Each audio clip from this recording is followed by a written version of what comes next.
pitot, what we call a pitot inlet, or just a hole that's sucking up air as you're going fast, the shockwave management becomes really difficult.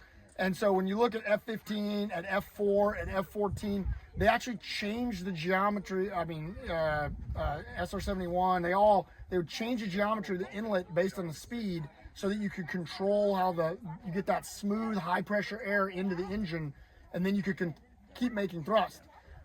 So up to about 1.4, you don't really need to do that. To go beyond 1.4, you either need some pretty fancy geometry, which we've managed to do with stuff like F22 and whatnot, or you need to vary your inlet geometry, which is what this airplane did and F15 does, and SR71. SR71. SR71 did it really neat. They had a mixed compression system. So when you look at that cone that went in and out, that actually, so in this case, all your sonic compression or your compression due to the shock waves occurs outside the inlet, and then you don't have any supersonic air inside the airplane, which is actually the best way to do it from an engineering standpoint, the simplest way. But in an SR71, they would actually let the shock wave go into the inlet of the motor and bounce around in there. So you had some compression, external compression occurring at that cone, and then you had the shock wave propagating into the engine. And so the problem was on SR71, kind of like Tomcat, those engines are far apart, right? And so you've got these compressed these shock waves inside as you're doing internal, external, or mixed compression. As they're coming in, as you're slowing that air down so that those giant engines, I think it was what, J58, that was consuming that was consuming all that air. And if that inlet, that relationship of those shock waves changed suddenly, then that inlet would what we call unstart. And when it unstarted, the air would basically, now you got subsonic air and you got supersonic air, so you have what's called a normal shock wave, or you just have a shock wave that's just stopping the air. And so it would be the equivalent of filling that inlet with dirt, like nothing is going through that. So now I got two giant engines. I'm at Mach 3.2. I'm at 75,000 feet. And one of those two motors that's, 10 meters apart or whatever, turns itself off and stops accepting air. So it's just boom, flat plate.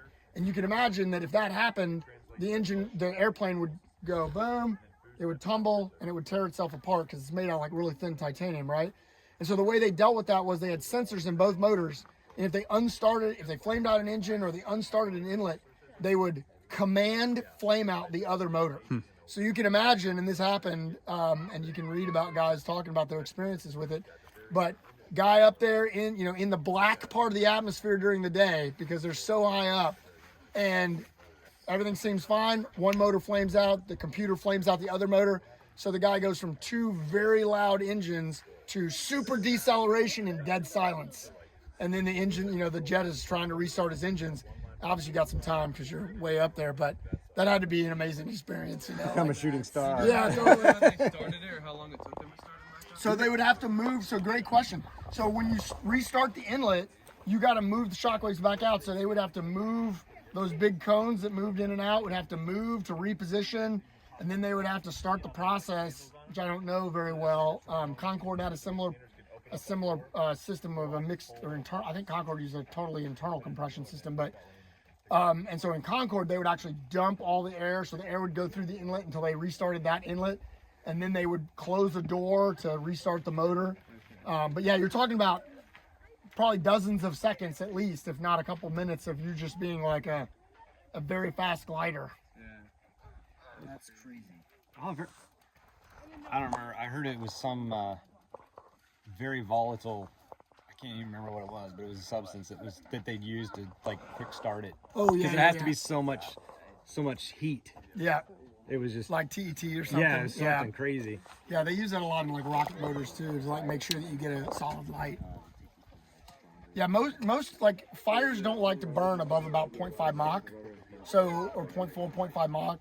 So typically by the time you get to the combustion chamber, you want the air slowed down to about 0.5 Mach. And so even if you're Mach 1, Mach 2, you've got to do a lot of slowing down. And every time you slow down, depending on how the shock waves are functioning, you lose pressure. And so that pressure translates directly to how much thrust you're going to be able to generate. And so that's why the shockwave management is so important, and really is like the key, kind of the key to continuing. It's called pressure recovery, to continue to get a high pressure recovery, so your engine can have more thrust. And if you look at like a U2, a U2's got a pitot inlet, it's got a single engine, it's not afterburning, and so that jet is super overpowered on deck because when it's at 60, 70, however many thousand feet it goes up to, the pressure recovery is like 5%. And so in order to have a jet where you have an inlet that's getting 5% pressure recovery and still have enough thrust to make the glider, which it doesn't need much up there, Right. but still have enough thrust to make that thing fly, you need a big motor. So they have a big motor on deck, and that's why when you watch them take off, they look like, you know, because it's a tiny little glider with this huge motor that can like get up there. So when they get up there to their cruising altitude, they still get enough inlet recovery and enough thrust to be able to do whatever it is they need to do. So